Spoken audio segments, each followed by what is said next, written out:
भारत का हृदय मध्य प्रदेश अब खनिज संपदा और औद्योगिक नवाचार के बल पर वह देश का माइनिंग कैपिटल बनने की दिशा में है। मुख्यमंत्री डॉक्टर मोहन यादव की सोच और नेतृत्व ने खनन के क्षेत्र में नई ऊंचाइयां दी हैं। वर्ष 2022-23 में प्रदेश ने 29 खनिज ब्लॉकों की नीलामी कर देश में प्रथम स्थान प्राप्त किया। क्रिटिकल मिनरल्स की नीलामी में भी यह पहला राज्य बना। अब तक 103 खनिज ब्लॉकों की नीलामी से 1,68,000 करोड़ रुपए से अधिक राजस्व की संभावना है। अब बारी है कटनी की। 23 अगस्त को यहां आयोजित होने वाला कॉन्क्लेव प्रदेश की खनिज क्षमता को वैश्विक निवेशकों तक ले जाएगा।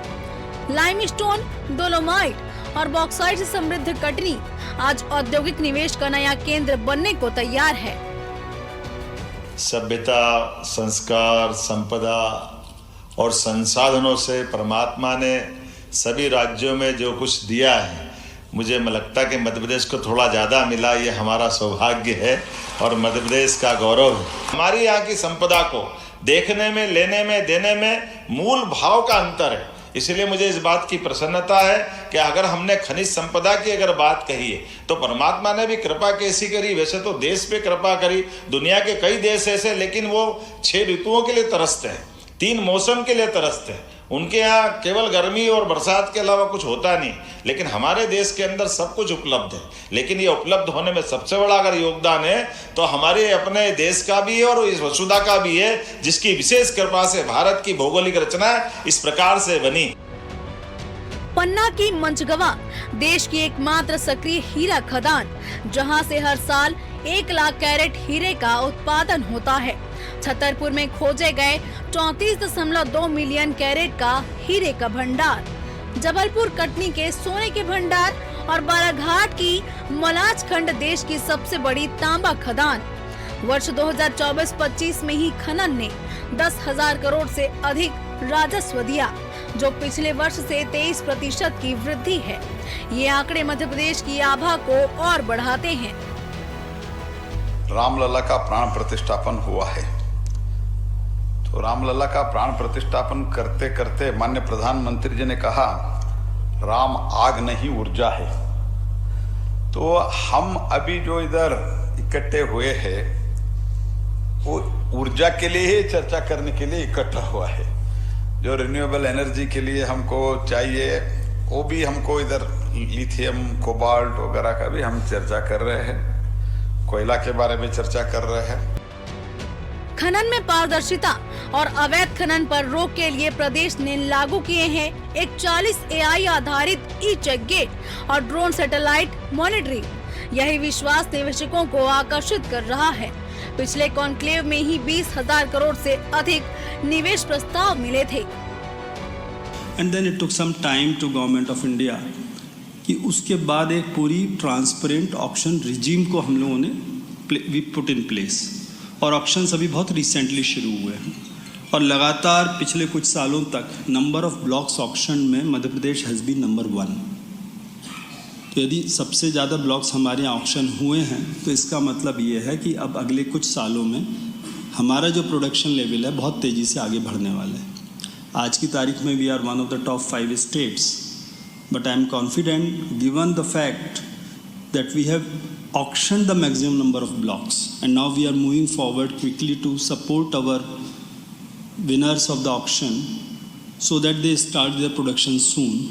In next 3 to 4 years I expect Madhya Pradesh to move up in the top 3 states as far as mining production is concerned. खनिज सिर्फ राजस्व का स्रोत नहीं बल्कि विकास का आधार भी है। खनिज निधि से शिक्षा, स्वास्थ्य और स्वच्छता पर काम हो रहा है। अब तक 16,000 से अधिक परियोजनाओं में आधे से ज्यादा पूरी हो चुकी है, जो सीधे तौर पर स्थानीय समुदाय की जिंदगी बदल रही है। सीएम साहब का जो इन्वेस्टमेंट का प्रपोजल है वो हम सब उसको बहुत अच्छे से हम लोगों ने उस प्रोग्राम को देखा, उनके इन्वेस्टमेंट प्लान को देखा और आई होप कि सारे मध्य प्रदेश के जो भी यहाँ पे डायस्पोरा है वो मध्य प्रदेश में इन्वेस्ट करने के लिए सोचें और मध्य प्रदेश में जो अपार संभावनाएं हैं, माइनिंग की है, मिनरल्स की है, टूरिज्म की है, इंडस्ट्रियल की है, तो उन सब में सारी संभावनाओं को तलाशें। और कटनी की खासियत सिर्फ खनिज ही नहीं, 5 रेल मार्ग और राष्ट्रीय राजमार्ग इसे देश भर से जोड़ते हैं। यहाँ के कृषि और सूक्ष्म उद्योग जैसे चावल, दाल, मसाले व स्व सहायता समूहों के उत्पाद भी विश्व बाजार में नई पहचान बना रहे हैं। यही वजह है कि यह शहर निवेश का हॉटस्पॉट बनने की कगार पर है। प्रदेश में कोयला, चूना, पत्थर, तांबा, मैंगनीज, लो बॉक्साइट, रॉक फास्फेट आदि प्रमुख अयस्कों तथा खनिजों का खनन किया जाता है। वित्त वर्ष 2023-24 में ताम्र, अयस्क एवं मैंगनीज के उत्पादन में प्रदेश पहले स्थान पर रहा। रॉक फास्फेट एवं चूना पत्थर में प्रदेश का दूसरा एवं कोयला उत्पादन में चौथा स्थान। लो अयस्क एवं बॉक्साइट के उत्पादन में प्रदेश का स्थान 6वां है। खनिजों में के संरक्षण, अन्वेषण व विधिमान्य नियमों के अंतर्गत खनिजों के दोहन पर सतत निगरानी रखी जा रही है। इससे प्रदेश की आय में वृद्धि तथा नए खनिज संपदा की खोज का मार्ग प्रशस्त हो रहा है। वर्तमान में प्रदेश में limestone, bauxite, graphite, copper, vanadium, tungsten, gold आदि के 32 अन्वेषण कार्य किए जा रहे हैं। आज जब आत्मनिर्भर भारत का सपना साकार हो रहा है, तो मध्य प्रदेश उसमें खनिज और औद्योगिक शक्ति से अहम भूमिका निभा रहा है। मुख्यमंत्री डॉक्टर मोहन यादव के नेतृत्व में प्रदेश न सिर्फ खनन में नया अध्याय लिख रहा, बल्कि निवेश, विकास और समृद्धि का मॉडल भी पेश कर रहा है। Bureau report, TV 24।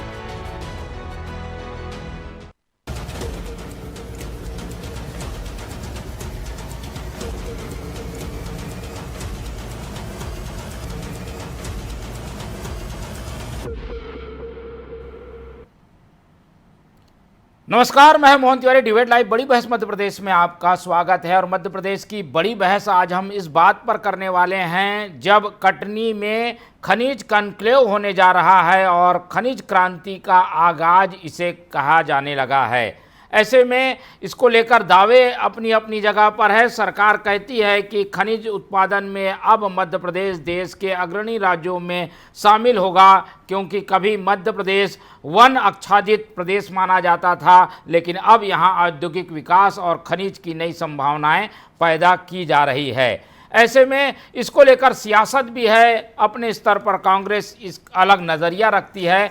तो ये जब पहल हो रही है खनिज क्रांति की, तो इससे क्या मिलने जा रहा है मध्य प्रदेश को और विकास की संभावनाएं कितनी खुलती है, इसी पर आज हम डिबेट करेंगे। पहले मिल लेते उन मेहमानों से जो इस चर्चा में हमारे साथ रहेंगे। हम बहुत स्वागत करेंगे, हमारे साथ मौजूद हैं इस पूरे मामले में बीजेपी का पक्ष रखने के लिए ब्रिजेश पांडे जी, बहुत स्वागत करेंगे आपका। हमारे साथ कांग्रेस का पक्ष रखने के लिए मौजूद हैं अमित तावड़े जी, बहुत स्वागत है आपका। और इस पूरे मामले का राजनीतिक विश्लेषण शेयर करने के लिए वरिष्ठ पत्रकार पंकज भदौरिया जी हमारे साथ मौजूद हैं, बहुत स्वागत करेंगे उनका। तो तीनों मेहमान हमारे साथ बने हुए हैं और जैसा कि हमने बताया कि ये कॉन्क्लेव एक तरीके से खनिज उत्पादन और उसके उपयोग को लेकर एक बड़ा कदम साबित होगा, क्योंकि जो खनिज के क्षेत्र में काम करने वाली कंपनियां हैं, अब उनकी नज़र में मध्य प्रदेश भी है। मध्य प्रदेश में क्या क्या खनिज हैं वो पिछले कुछ सालों के सर्वे से, कुछ तकनीकी सर्वे से पता चल चुका है। ऐसे में जो कटनी है उसे खनिज राजधानी भी बनाने की बात हो रही है। क्या कदम इसके लिए बढ़ाए जाएंगे, कैसे कदम उठाने के लिए नीति और नियत रखती है सरकार? पहले ओपनिंग कमेंट लेते हैं ब्रिजेश पांडे जी का। ब्रिजेश जी, हम समझना चाहेंगे कि ये जो पहल सरकार कर रही है खनिज क्रांति के लिए, जो बातें हो रही है, ये कितनी हकीकत में बदल पाएंगी और जो खनिज कॉन्क्लेव है उससे होने क्या जा रहा है? ब्रजेश जी, मेरी आवाज़ मिल पा रही है आपको? जी, मेरी आवाज़ आप तक नहीं आ रही? जी आ रही है, अब आई है जी, बोलिए। मोहन जी, सबसे महत्वपूर्ण बात है कि आज आपने एक बहुत महत्वपूर्ण विषय पर डिबेट रखी है, क्योंकि जनता जनार्दन भी इस विषय के बारे में जानना चाह रही है कि मध्य प्रदेश की सरकार, जब देश के प्रधानमंत्री माननीय नरेंद्र मोदी जी देश को आत्मनिर्भर बनाने की दिशा में सख्त प्रयास कर रहे हैं, तो उसमें मध्य प्रदेश का क्या पार्टिसिपेशन रहेगा, मध्य प्रदेश की उसमें क्या भूमिका रहेगी। तो आपके इस महत्वपूर्ण चैनल के माध्यम से मैं कहना चाह रहा हूँ, लगभग हर सेक्टर में, चाहे वो कृषि का क्षेत्र हो, चाहे उद्योग का क्षेत्र हो, चाहे वो माइंस का क्षेत्र हो, लगभग हर क्षेत्रों में मध्य प्रदेश की सरकार लगातार इंफ्रास्ट्रक्चर को बढ़ाने के लिए और मध्य प्रदेश की जो गुणात्मक रूप से अभिवृद्धि करने के लिए सतत प्रयास कर रही है। जी। मैं समझता हूं अगर निवेश अच्छा होता है तो उससे विकास भी को डेवलप करने के रास्ते खुलते हैं और सही मायने में प्रदेश में समृद्धि तभी आती है जब अच्छे निवेश हमारे यहाँ उपलब्ध हो।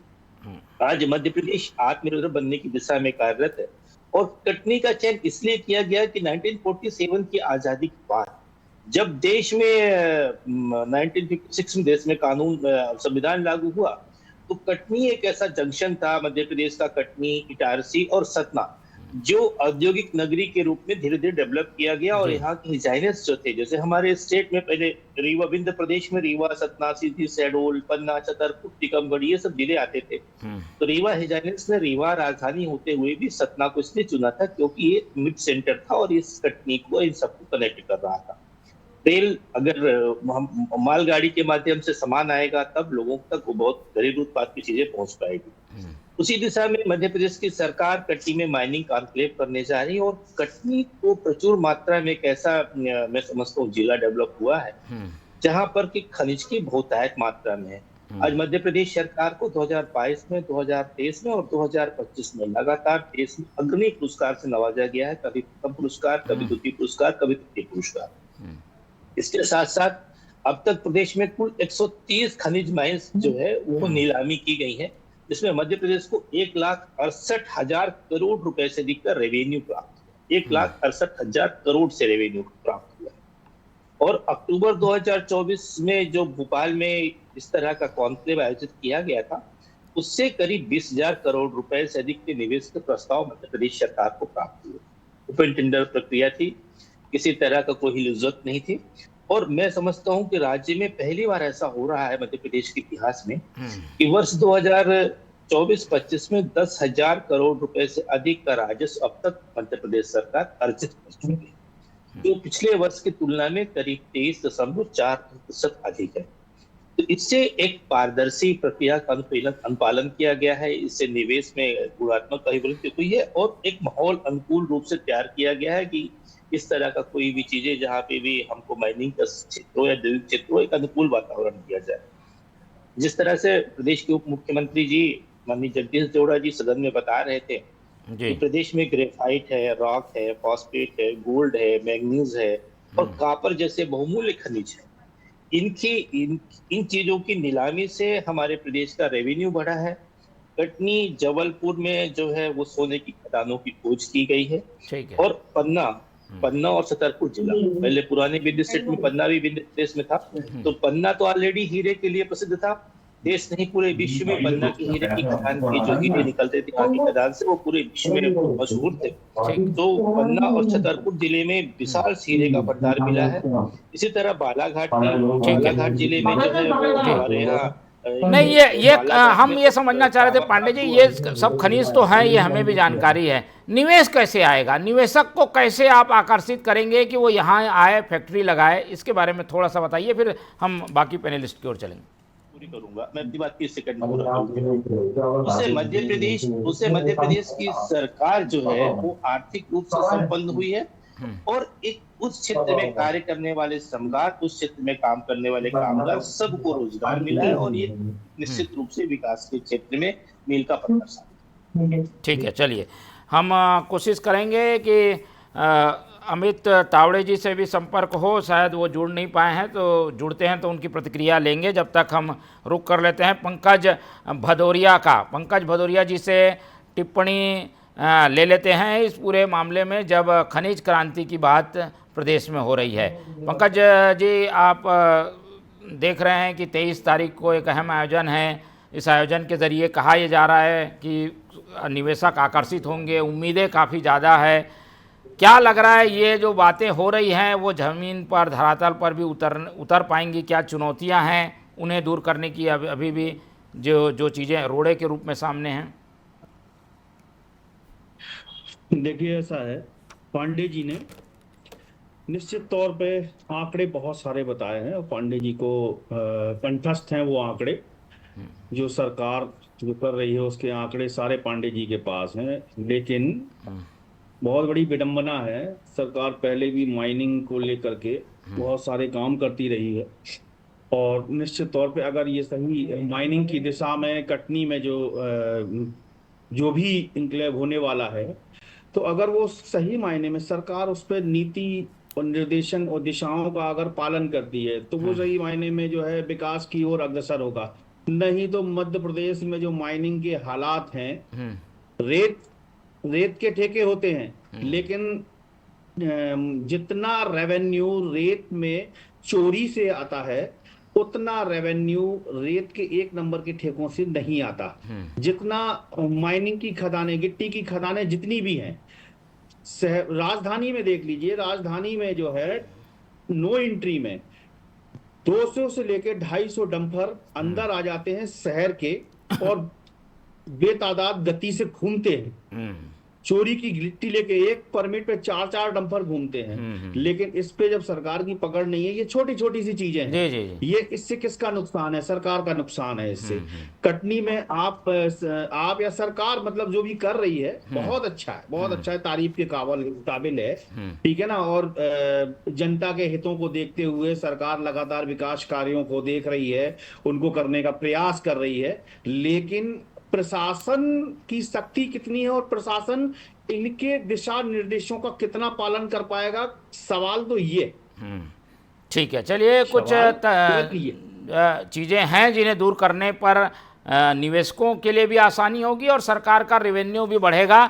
शायद इस दिशा में सरकार सोच भी रही है और इसीलिए इस तरीके के कॉन्क्लेव के जरिए कुछ मसौदे तैयार किए जाएंगे जिनको इम्प्लीमेंट किया जाएगा। अमित तावड़े जी की ओर रुख कर लेते हैं, उनसे संपर्क हम करने की कोशिश कर रहे हैं, लेकिन आवाज़ जरूर मिल रही होगी। अमित जी, मेरी आवाज़ आपको मिल पा रही है? जी, आपकी आवाज़ आ रही है। जी, हम यही जानना चाह रहे हैं कि सरकार एक पहल कर रही है और ये एक निवेशकों को आकर्षित करने का जो ट्रेंड बनाया है मुख्यमंत्री मोहन यादव जी ने, उन्होंने अब खनिज पर फोकस किया है और कटनी जहाँ पर खनिज के कई संसाधन मिल रहे हैं, अब सोने की भी बात सामने आ गई है जबलपुर और कटनी में। ऐसे में जो पहल सरकार की हो रही है उसे कितना फलीभूत होते हुए आप देख रहे हैं? कांग्रेस इस पूरे एक्सरसाइज को किस नज़रिए से देखती है? सरकार कहती तो बहुत कुछ है, लेकिन खनन के मामले में पिछले 20 सालों में सरकार की कहती मैं आपके समक्ष कुछ बिंदु रखना चाहूँगा। विजय रावत भारतीय जनता पार्टी के विधायक संजय पाटिल, उनसे जुड़ी कंपनियों पर 520 करोड़ की वसूली हुई। निर्मला मिनरल्स, आनंद माइनिंग, पैसिफिक एक्सपोर्ट से जो उनकी कंपनियां हैं, ये 520 करोड़ की रिकवरी का निर्णय किया है। इसका मतलब उन्होंने कितना अवैध खनन किया है। तो ये जब तक इस तरीके की परिस्थितियां सत्ताधारी दल के विधायक या उनसे जुड़े लोग करते रहे, तो वो कितनी भी बातें कर ले, मुझे लगता है कि धरातल पर इसलिए एक दूर की सरकार दूर। मैं पन्ना जिले की बात करूँ तो फर्जी किसी घोटाला जो हुआ था, माफियाओं द्वारा एक नकली पोर्टल तैयार कर दिया था, पूरी तरीके से फर्जी ETP और QR कोड बनाए गए थे, जिसमें प्रशासन की भी मिली भगत थी। ये मामला सतना पन्ना क्षेत्र में भी सामने आया था। हम छिंदवाड़ा के अवैध खनन की बात करें, पेश नगरी की, जहाँ पे खुलेआम रेत की खनन दौर जारी है, तो कहीं ना कहीं जो है वो सरकार की गति करने के अंतर। खनिज निरीक्षक की हम बात करें, वीरेंद्र मालवीय को किस तरीके से रिश्वत लेने के आरोप में 4 साल की सजा हुई, ये सारे मामले जो है ये मध्य प्रदेश के विषय आए। तो सबसे बड़े दुख की बात है कि मध्य प्रदेश की धरती पर खनन माफियाओं द्वारा एक युवा IPS को कुचल दिया गया था, हत्या कर दी गई।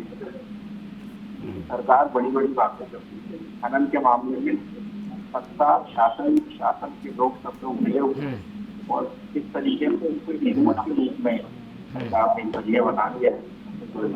ठीक है, चलिए मूल रूप से जो कांग्रेस की आपत्तियां हैं और आशंकाएं हैं वो इस बात को लेकर है पांडे जी की रत्न गर्भा मध्य प्रदेश की जो धरती है वहाँ रत्न के खदान है, रत्न है। आप लोग प्रयास करके ये निवेशकों को बुला भी लेंगे, लेकिन अवैध उत्खनन कैसे रुकेगा? कई उदाहरण हैं जो रोक नहीं पाए हैं, इसलिए नुकसान निवेशक को भी होगा, प्रदेश को भी होगा और ये बड़ी समस्या है। इसे दूर करने के लिए क्या सोचा है आप लोगों ने, क्या आपके प्लान है?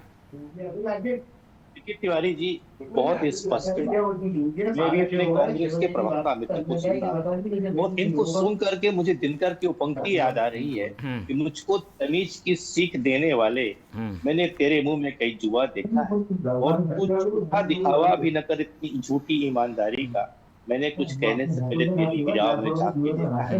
वो दिग्विजय सिंह और कमलनाथ की सरकार का दौर भी आता है, जब कमलनाथ जी के दौर में 18 महीने की सरकार में मध्य प्रदेश का उद्योग, मध्य प्रदेश का व्यापार, जिसे एक औद्योगिक वातावरण बनाना चाहिए था, अनुकूल बनाना चाहिए था, उससे काफी दूर था।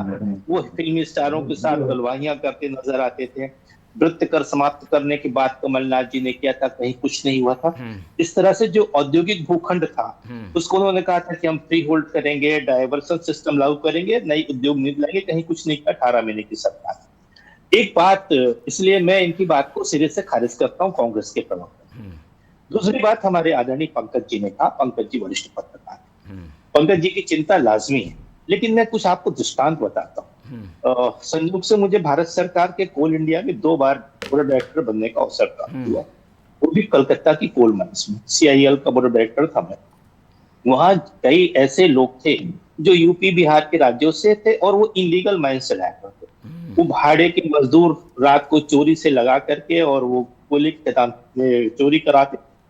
जब ये बात मेरे संज्ञान में आई और तो मैंने इस चीज को लेकर के आपत्ति उठाई और उस समय के जो हमारे वहां के CIL के डायरेक्टर थे, अन्य डायरेक्टर थे, उन लोगों ने सब ने कहा कि साहब ये होता है और ये चलेगा, क्योंकि झारखंड से जुड़ा इलाका है, धनबाद से जुड़ा इलाका है, पूरा फुल माफिया को आप कुछ नहीं। कोशिश किया हमने वहां के CMD को साथ लेकर के और सर्चिंग ऑपरेशन चलाया और उस समय इतनी टेक्नोलॉजी नहीं, काफी कुछ उसमें गुणात्मक बदलाव हुआ और इस चीज को लेकर के उस समय की सरकार से मेरा टकराव हुआ, बुद्धदेव भट्टाचार्य जी की, बाद में ममता बनर्जी की सरकार से, लेकिन काफी कुछ नियंत्रण में स्थिति आई। आज जब देश और प्रदेश में डबल इंजन की सरकार है, एक नई टेक्नोलॉजी आ गई है। मैं अपने माखनलाल पत्रकारिता विश्वविद्यालय के छात्रों को पढ़ाता हूँ खुद इन विषयों को लेकर के। ऐसे मध्य प्रदेश के अंदर चाहे वो AI सिस्टम हो, चाहे आपका ई चेक गेट वाली बात हो, चाहे ड्रोन सिस्टम हो, उपग्रह से जोड़ करके इस तरह की कोई भी इलीगल माइंस चलाता है तो उसकी सघन निगरानी करने का मध्य प्रदेश सरकार ने ऐसे 41 जगहों को भी चिन्हित किया और उस पर कड़ी निगरानी। तो जो पंकज जी के दिमाग में बात आई थी, थोड़ा उसको मैं दूर करने की कोशिश करूंगा, बड़े विद्वान पत्रकार हैं। दूसरा, चाहे वो हीरा की बात, हीरा और की बात हो जो हमारे पन्ना जिले में बहुत ज्यादा मात्रा में प्राप्त होता है, जहां से करीब 1 लाख कैरेट हीरे का उत्पादन होता है, वहां पे भी हमने सिस्टम को लागू किया है। छतरपुर में भी लागू किया है, जबलपुर के सीहोर और कटनी में भी लागू किया। कटनी में जो ये पर्पस है मध्य प्रदेश के यशस्वी मुख्यमंत्री जी का, ये इसलिए क्योंकि देखिए कटनी के बारे में मैंने आपको उसकी भौगोलिक जानकारी दिया, और अगर खनिज को लेकर के मध्य प्रदेश की सरकार इतनी संवेदनशीलता से, पारदर्शिता से और आजकल की नई टेक्नोलॉजी से ये चीजें करेगी तो हम समझते हैं नीलामी प्रक्रिया भी सरल हुई है और जो चोरी होती थी या जो इलीगल लोग माइंस चलाते थे वो सारी की सारी माइंस के अंदर जो है वो रोक लगी है और ये मध्य प्रदेश के लिए बहुत बेहतर कदम है और इससे मध्य प्रदेश अब नई चीजें आ गई है, नई तकनीक है, सारी चीजों को रोकने की कोशिश होगी और माइनिंग भी एक तरीके से अब पैटर्न को बदल कर हो रही है, जिसमें सैटेलाइट से भी इमेज ली जाती है, अतिरिक्त उत्खनन नहीं कर सकती कोई कंपनी। कई चीज़ें हैं जो कि अब तकनीक के साथ बेहतर हो रही हैं और इन सबको शामिल करते हुए ये खनिज क्रांति लाने की कोशिश है। तो ये तो आप लोगों की जो आशंकाएं थी वो अब ख़त्म होनी चाहिए। तावड़े जी, अमित तावड़े जी, चलिए उनसे जुड़ने की कोशिश करेंगे या पंकज जी से ही समझ लेते हैं। पंकज जी, कुछ सवाल आपके भी थे जिनके जवाब ब्रिजेश जी ने दिए हैं, तो काफ़ी हद तक तो चलिए पूरे 100% चीज़ें ठीक नहीं हो सकती, पर 75% चीज़ें भी ठीक होकर अब समय के साथ चीज़ें पर कंट्रोल हो रहा है। तो क्या ये जो खनिज क्रांति का सपना है वो सफल हो पाएगा, सही हो पाएगा, और कुछ अभी भी कुछ चीज़ें बाकी हैं जिन पर फौरी तौर पर ध्यान देने से चीज़ें ठीक हो जाएंगी?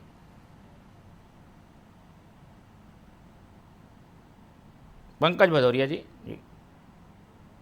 निश्चित तौर पे मध्य प्रदेश सरकार ने मध्य प्रदेश के लिए विकास के काम किए हैं और वह तारीफ के काबिल हैं। और मेरा केवल सुझाव है, पांडे जी ने जैसे बताया कि मेरा सुझाव है कि जो दिशा निर्देश सरकार तैयार करती है सभी टेंडरों में, आप देखेंगे चाहे वो किसी विभाग का टेंडर हो, सारे टेंडर ऑनलाइन है, सारे टेंडरों में पारदर्शिता है, सब कुछ है। इसके बाद भी कभी कभी ये सुनने में आता है कि ई टेंडरिंग घोटाला हो गया, ये घोटाला, तो वो जो प्रशासन की जो व्यवस्थाएं हैं और उसमें कुछ जो भ्रष्ट लोग, जो कुछ जड़ें जो अभी पनपी हुई हैं, उससे उनको हटाने की जरूरत है सरकार को। बाकी सरकार के काम पे प्रश्न चिन्ह बिल्कुल नहीं लगता। सरकार ने, मध्य प्रदेश सरकार ने कहीं ऐसे काम भी किए हैं कि जो मिसाल बन के सामने आए, ठीक है ना। तो निश्चित तौर पे मेरे ख्याल से सरकार का ये खनिज का जो काम है वो सफल होगा, और विपक्ष हो चाहे पक्ष हो, सभी अच्छे कामों में सभी को उसकी मदद करनी चाहिए, सराहना करनी चाहिए, ठीक है ना। तो मैं सख्त प्रदर्शित नहीं कर रहा हूं, मैं सुझाव दे रहा हूं पांडे जी ने। और चूंकि पांडे जी इस मामले में काफी अनुभवी हैं, उनको आंकड़े कंठस्थ हैं। पांडे जी ने बताया कि वो जो है माइनिंग में मतलब जो कलकत्ता में डायरेक्टर भी रहे, तो उनको बहुत चीजों की नॉलेज है। तो मैं ये भी जानना चाहता था कि पांडे जी को कोई जिम्मेदारी, खनिज उसमें कोई जिम्मेदारी मिली है क्या? ठीक है, पांडे जी की तरफ से कुछ भूमिका निभाएंगे क्या? कुछ सलाह ली जा रही है क्या? आप तो इतने जानकार हैं। नहीं तिवारी साहब और माननीय पंकज जी भाई साहब, अभी तो मुझे कोई ऐसी जिम्मेदारी नहीं मिली। अभी मैं पार्टी का एक छोटा सा कार्यकर्ता हूँ, पार्टी ने जो जिम्मेदारी उसका निर्वहन कर रहा हूँ। लेकिन हाँ, अगर कभी पार्टी को लगेगा तो मैं जरूर अपने अनुभवों को साझा करूंगा, क्योंकि एक लंबे समय तक भारत सरकार के कई मंत्रालयों में बोर्ड ऑफ डायरेक्टर था, फिल्म सेंसर बोर्ड में भी था, कोल में था, रेल में था, कई जगह था।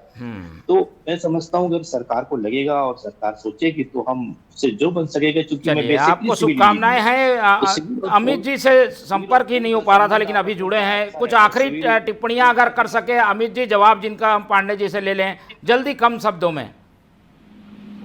देखिए, पैनल की तरफ से भी जल्दी खनिज विकास की खनिज बने, और जिस प्रकार से पांडे जी बोल रहे हैं इसका लाभ मध्य प्रदेश की जनता को और विभाग को मिल सके। बिल्कुल बिल्कुल। लेकिन सरकार बात बहुत करती है, यदि इसका 10% भी धरातल पर हो जाए तो बहुत अच्छी बात है। अब चूंकि खनिज विभाग के मंत्री भी मुख्यमंत्री हैं, उन्हीं के पास ही विभाग है, तो एक सकारात्मक उम्मीद तो है ही कि सरकार अच्छा काम करेगी।